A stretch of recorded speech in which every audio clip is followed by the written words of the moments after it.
প্রিয় দর্শক, আসসালামু আলাইকুম। আমেরিকার সাথে জামাত ইসলামের একটি গোপন চুক্তি হয়েছে। আজকে ভিডিওতে জানবো আমেরিকার সাথে জামাত ইসলামের কি এমন গোপন চুক্তি হয়েছে, কি এমন রহস্য লুকিয়ে রয়েছে, যেটা এতদিন পর আজ প্রকাশ পেল। প্রিয় দর্শক, আপনারা জানেন বিদেশিদের সাথে দফায় দফায় কিন্তু জামাত ইসলামের বৈঠক হয়। সাংবাদিকরা অনেক সময় বলেন জামাত ইসলামরা বিদেশিদের সাথে যেভাবে গ্রহণযোগ্যতা পাচ্ছে তেমন বিএনপিরা কেন পাচ্ছে না, বিএনপিরা কেন তাদের সাথে এভাবে একান্ততা পোষণ করতে পারছে না।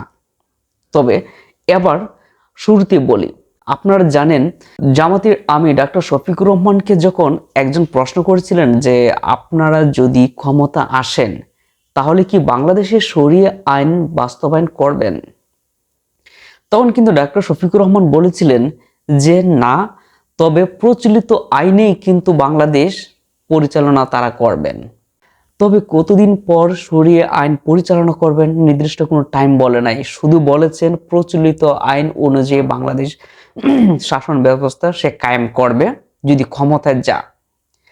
আমরা ইদানিং দেখেছি এই শরিয়া আইন নিয়ে বাংলাদেশে অনেক শোরগোল তৈরি হয়েছিল যে জামাত কোনো ইসলামী দল না, জামাতকে ভোট দেওয়া যাবে না, তারা ইসলামী শরিয়া আইন মানে না, শরিয়া আইন চালু করবে না, শরিয়া আইনের বিরুদ্ধে। তবে কেন জামাত ইসলামের আমি ডক্টর শফিকুর রহমান এমন কথা বলেছিলেন, এই কথা বলার পিছনে রহস্যটা কি, চলুন এবার বিস্তারিত। প্রিয় দর্শক, আপনারা জানেন কিছুদিন পরপর কিন্তু আমেরিকা বিভিন্ন দেশে শুল্ক আরোপ করে। কিছুদিন আগে কিন্তু ভারতের ওপর একটা 100% শুল্ক আরোপ করেছিল। ভারত একটা কাপাকাপি শুরু হয়ে গেছিল। বাংলাদেশে যখন 75% শুল্ক আরোপের কথা 25% শুল্ক আরোপের কথা সিদ্ধান্ত নিয়েছিল, তখন কিন্তু ইউনূস সরকার একটু লড়ে চড়ে বসেছিলেন। তখন আমেরিকার প্রাইম মিনিস্টারকে কিন্তু এই ইউনূস সরকার চিঠিও দিয়েছিলেন। এখন এই প্রসঙ্গটা কেন টেনে আনলাম, জামাত ইসলাম যদি ক্ষমতায় আসে এবং বাংলাদেশে যদি শরিয়া আইন জামাত ইসলাম চালু করে, তাহলে বাংলাদেশের উপর 100% শুল্ক আরোপ করবে আমেরিকা। তখন বাংলাদেশের অবস্থা কেমন হবে? এই চুক্তিটা হয়েছে জামাত ইসলামের সাথে, কারণ অল বিশ্বে পশ্চিমারা কিন্তু ইসলাম বিরোধী, তারা প্রকাশ্যে কখনো এটা বলতে চায় না, কিন্তু কাগজে কলমে তারা বুঝাইতে চায় ইসলামিক নিয়ম অনুযায়ী কোনো দেশ শাসন হোক, এটা আমেরিকা কখনো চায় না, পশ্চিমারা কখনো চায় না। যার ফলে জামাত ইসলামের সাথে এই চুক্তিটা হয়েছে। জামাত ইসলাম যদি ক্ষমতায় যায় তাহলে শরিয়া আইন যদি বাস্তবায়ন করে আর সেই শরিয়া আইনে যদি দেশ পরিচালনা করে, তাহলে বাংলাদেশের উপর 100% শুল্ক আরোপ করবে। এখন এইভাবে যদি 100% শুল্ক আরোপ বাংলাদেশের উপর করে ফেলে যদি জামাত ক্ষমতা আসে, জামাত ইসলাম যদি ক্ষমতায় আসে, আসার পর যদি আমেরিকা 100% শুল্ক আরোপ করে দেয় বাংলাদেশের ওপরে, তাহলে তাহলে 3 মাসও টিকতে পারবে না, টিকা সম্ভব না, দেশ পরিচালনা করতে পারবে না, কারণ দেশে একটা দুর্ভিক্ষ চলে আসবে। কারণ বাংলাদেশ এখন পর্যন্ত অর্থনৈতিকভাবে কিন্তু সুসংগঠিত নয়, ইচ্ছা করলে তারা কিছু করতে পারবে না। এখন হুটহাট করে বাংলাদেশ জামাত ইসলাম ক্ষমতায় গেলে তাদের ওপর আপনি বলবেন যে শরিয়া আইন চালু করতে।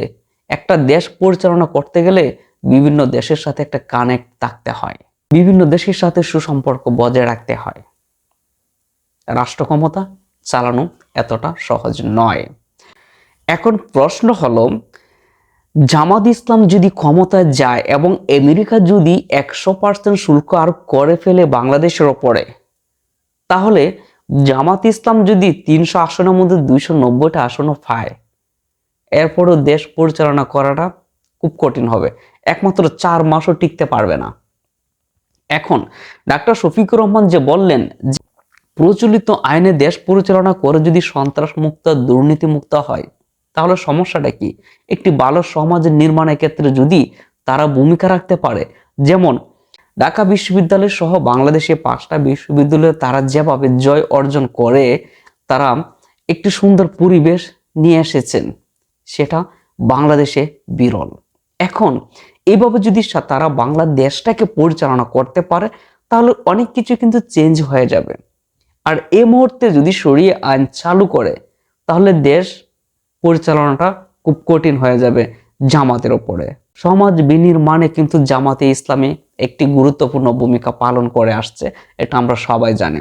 বিশেষ করে ঢাকা বিশ্ববিদ্যালয় সহ বেশ কয়েকটি বিশ্ববিদ্যালয় যখন ছাত্র শিবির বিজয় অর্জন করেছে, সেই সব বিশ্ববিদ্যালয়ের চেহারাটা কিন্তু তারা পরিবর্তন করে দিয়েছে।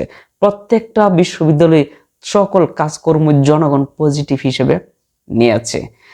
তাই জামাত ইসলাম যদি ক্ষমতা আসে তাহলে দেশে অনেক কিছু উন্নত হবে, দেশ পরিবর্তন হবে, সন্ত্রাস মুক্ত, চাঁদাবাজ মুক্ত, দুর্নীতি মুক্ত একটি বাংলাদেশ উপহার দিতে পারবে বাংলাদেশ জামাত ইসলামী, এটুকু অন্তত আশা রাখতে পারি। ভিডিওটি যদি ভালো লেগে থাকে অবশ্যই সাবস্ক্রাইব করে পাশে থাকবেন। আল্লাহ হাফেজ।